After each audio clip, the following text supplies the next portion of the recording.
What's happening, YouTube? Buckle up, because we've got a story that's hotter than a Cleveland furnace in the dead of winter, and trust me, you're going to want to hear every single word of this. Shador Sanders, yeah, Coach Prime's golden boy himself, just rolled into Cleveland like he owns the place, and the internet absolutely lost its mind. We're talking snow, drama, quarterback controversies, and a potential coaching firing that could shake the entire NFL landscape. This isn't just another game, folks. This is the kind of moment that defines careers, destroys franchises, and creates legends. So grab your popcorn, hit that like button, and let's dive into the absolute chaos that is unfolding in Cleveland right now. Let me set the scene for you. It's freezing in the Midwest. We're talking the kind of cold that makes you question every life decision that led you to this moment.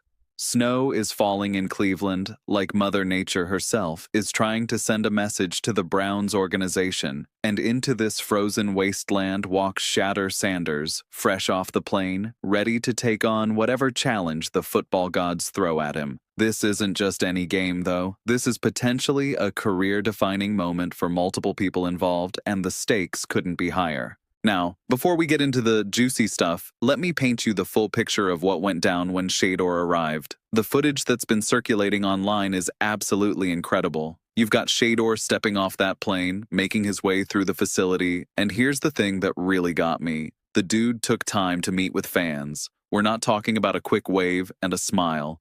No, sir. Shador Sanders stopped, signed autographs, took pictures with kids, and genuinely connected with the people who showed up to see him.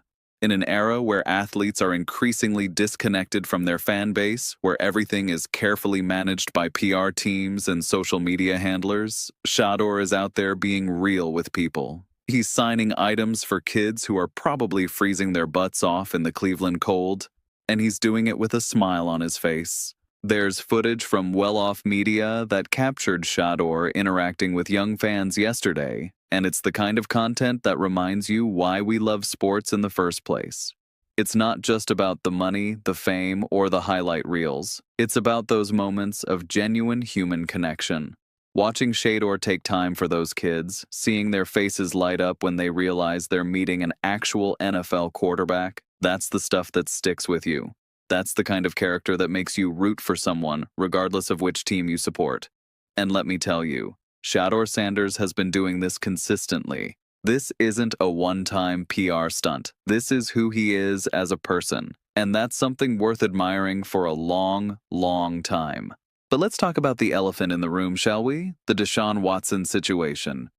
Oh boy, where do we even begin with this absolute dumpster fire of a quarterback controversy? If you've been following the Browns this season, you know it's been rough. Like, really rough. The kind of rough that has fans calling sports radio shows at 2 in the morning, screaming about wasted draft picks and questioning the very fabric of the universe. Kevin Stefanski, the head coach, is reportedly on the hot seat. Word on the street, and I mean this is coming from multiple sources, is that if the Browns lose this game against Shador Sanders and the visiting team, Stefanski might be packing his bags by the end of the week. We're talking about a coach who won Coach of the Year honors, who was supposed to be the guy who turned this franchise around, potentially being shown the door because the quarterback situation has become completely untenable. Now, here's where it gets really interesting. Ian Rappaport, one of the most connected insiders in the NFL, dropped a bomb yesterday. He reported that Deshaun Watson is not expected to be a starter this season for the Browns, which isn't exactly breaking news to anyone who's been watching. But here's the kicker. There's apparently a good chance he's on the roster next year with an opportunity to be a starter. Let that sink in for a moment. Despite everything that's happened, despite the injuries, despite the performance issues, despite the astronomical contract that's handicapping the entire franchise, Deshaun Watson might still be the Browns' starting quarterback in the future. The morning show crew at 92. The fan in Cleveland broke this down in detail, and honestly, their analysis was pretty spot on, even if it's not what Browns fans want to hear. Mary Kay Cabot, who's been one of the most reliable Browns insiders for years, has been saying for months that Watson will be back next year. The financial reality of the situation is just too complex to ignore. The Browns gave Deshaun Watson a fully guaranteed contract that's going to haunt them until March of 2027. That's the earliest they can realistically cut ties without completely destroying their salary cap situation. We're talking about financial implications that would cripple their ability to sign quality role players, beef up their offensive line, add weapons on the perimeter, or strengthen their defense. In the NFL, you need money management to build a competitive roster, and the Browns have essentially handcuffed themselves to Watson's contract whether they like it or not. The 92 The Fan hosts made an interesting point that's worth discussing. They talked about Watson's pure throwing ability, specifically his mechanics and arm talent when he's just playing catch or warming up.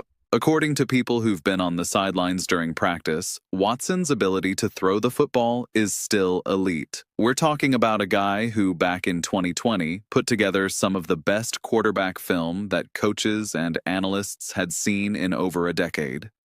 The problem is that none of that has translated to success in Cleveland. The injuries have piled up.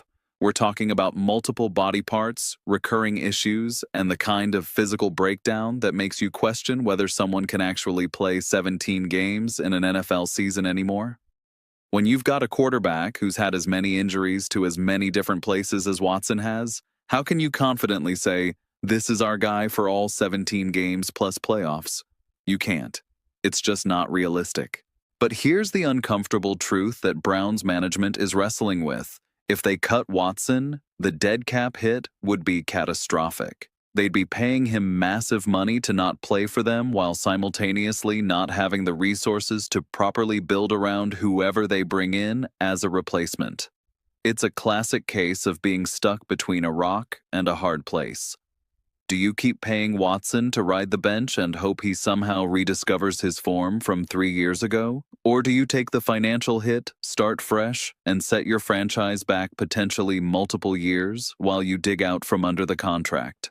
Neither option is good, which is why this situation is so fascinating from an outside perspective and so absolutely maddening if you're a Browns fan. Now, let's get back to Shador Sanders because this is where the story gets really compelling. This is reportedly his first time playing against Cam Ward, and the matchup has all the makings of a classic quarterback duel. Both guys are young, talented, and looking to prove themselves at the highest level. But Shedeur has something extra going for him, the coach prime factor.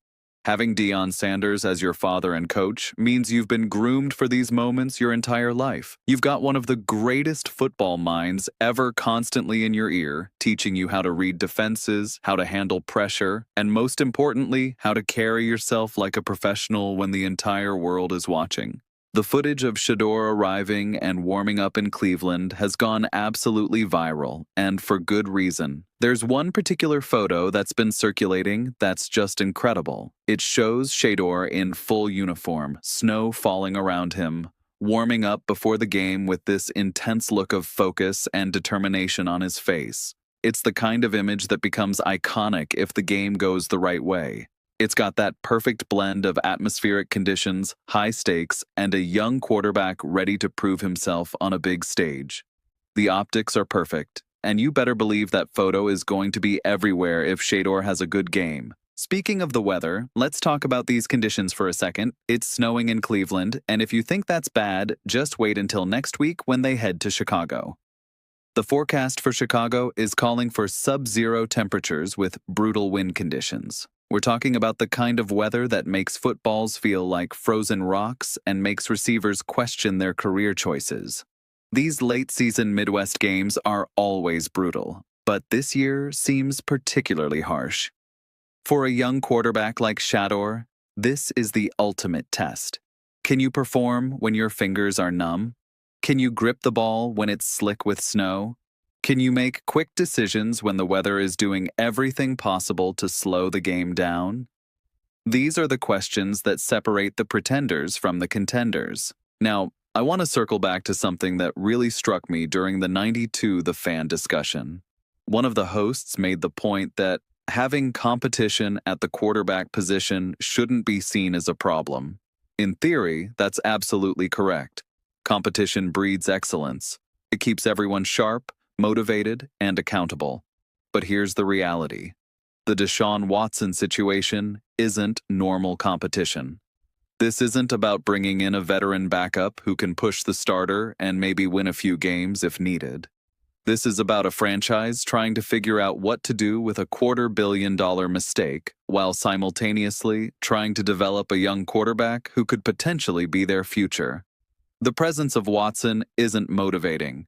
It's complicating. It's a constant reminder of a failed gamble that's handicapping the entire organization. If Shador Sanders is truly the guy, and from everything we've seen, he certainly has the talent and the pedigree, then the best thing for his development would be to learn from a veteran who's actually won at the highest level. The host mentioned Joe Flacco, and honestly, that's a perfect example. Flacco has won a Super Bowl. He's been in the biggest games, faced the most intense pressure, and come out on top. He understands what it takes to succeed in the playoffs. He knows how to prepare during the week, how to read defenses, and how to manage a game when the stakes are at their highest. Learning from someone like that would be invaluable for a young quarterback. Instead, the Browns are potentially stuck with Watson, whose recent track record is defined more by injuries and disappointments than by on-field success. The bigger question that all of this raises is about organizational philosophy and decision-making.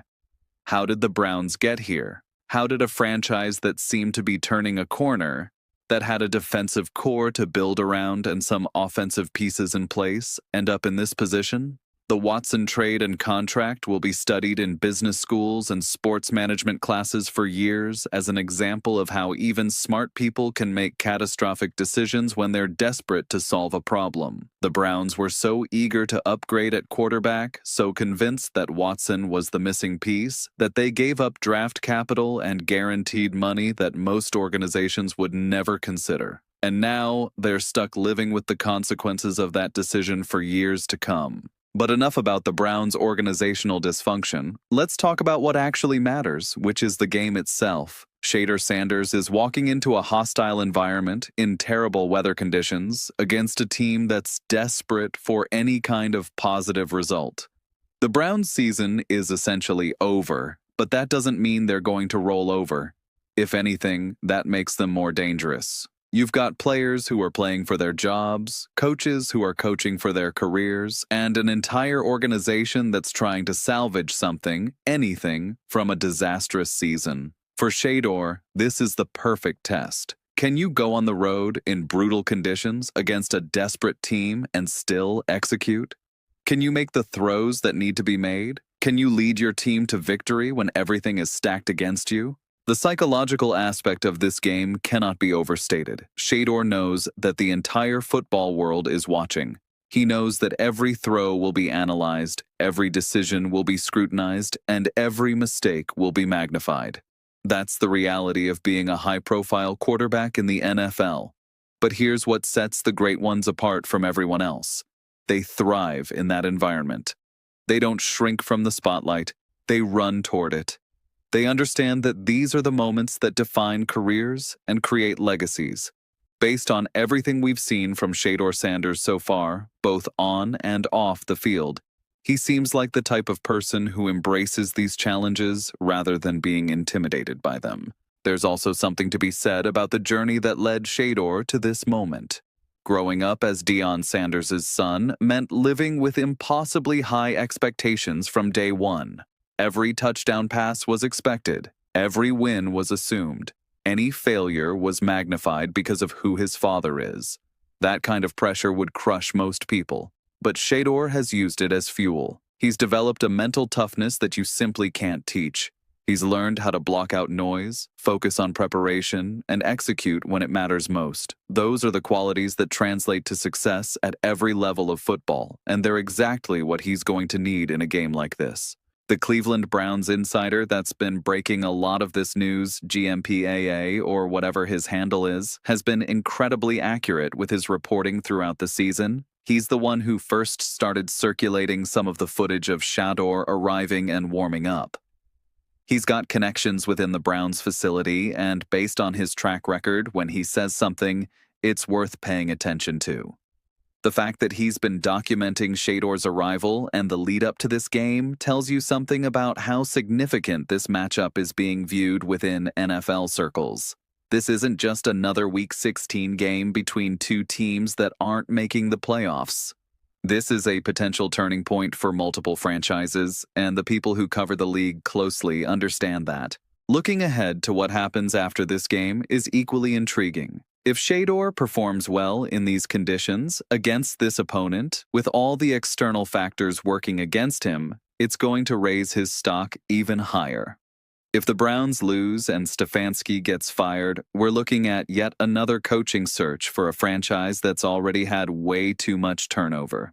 If Watson really is coming back next year, as the reports suggest, how does that impact the Browns' ability to attract quality coaching candidates? Who wants to take a job where you're immediately handcuffed to a quarterback situation that hasn't worked and you don't have the financial flexibility to fix the rest of your roster? The NFL is a quarterback-driven league, and the teams that figure out that position are the teams that compete for championships. The teams that don't figure it out are the teams that spend decades wandering in the wilderness, cycling through coaches and general managers, hoping that the next guy will be the one who finally cracks the code.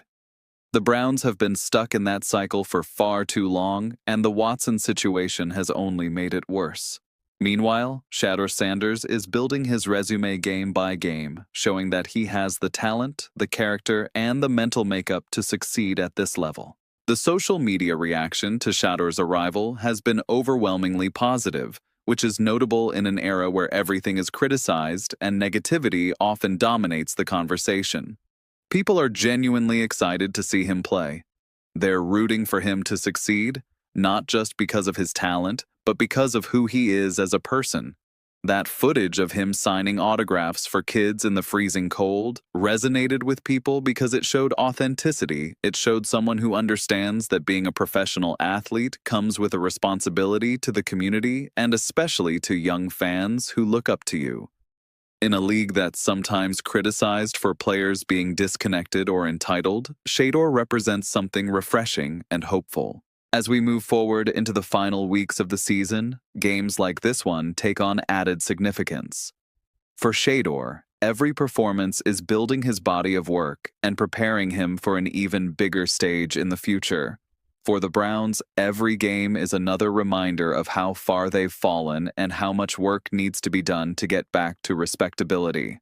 For Kevin Stefanski, this might be his last game as head coach if the rumors are true. For Deshaun Watson, this is another week of watching from the sidelines, wondering if he'll ever recapture the magic that made him one of the league's most exciting young quarterbacks just a few years ago. The beauty of the NFL is that every week brings new storylines, new drama, and new opportunities for someone to step up and change the narrative. This game in Cleveland, played in the snow with playoff implications for some teams and pride implications for others, is exactly the kind of moment that makes the NFL so compelling. You've got young talent trying to prove itself, veteran coaches fighting for their jobs, organizations trying to figure out their futures, and fans who just want to see their team win a football game. Mix all of that together, throw in some brutal weather conditions, and you've got the recipe for must-watch television. Shador Sanders walking into Cleveland represents more than just one game. It represents the future meeting the past, potential meeting desperation, and hope meeting disappointment. The Browns are a franchise desperately searching for answers, while Shador is a quarterback confidently writing his story. The contrast couldn't be more stark, and that's what makes this matchup so fascinating. One team is stuck dealing with the consequences of past decisions while the other is focused entirely on building toward future success. So there you have it, folks, the complete breakdown of everything happening with Shador Sanders in Cleveland, the Deshaun Watson drama that won't go away, and the high-stakes game that could determine the future direction of the Browns franchise. This is the kind of story that reminds us why we love the NFL, why we invest our time and emotions into following these teams and players, and why every single Sunday brings new possibilities. Shador Sanders is carving out his place in this league one game at a time, and if today goes the way many people expect, we might look back on this snowy day in Cleveland as the moment when a star was truly born. Now, I want to hear from you. Do you think Shador is going to get the win today?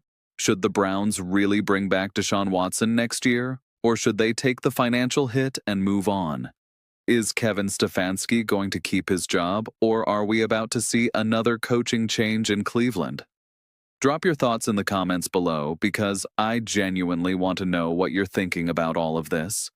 If you enjoyed this breakdown and want to see more content like this covering all the biggest stories in the NFL, smash that like button, hit subscribe, and make sure you turn on those notifications so you never miss an upload. We've got some huge announcements coming next week that you're definitely going to want to hear about. Until then, keep warm out there if you're in the Midwest, shake off those haters who doubt you, and remember that in the NFL, anything can happen on any given Sunday. Peace out, YouTube family, and I'll catch you in the next one.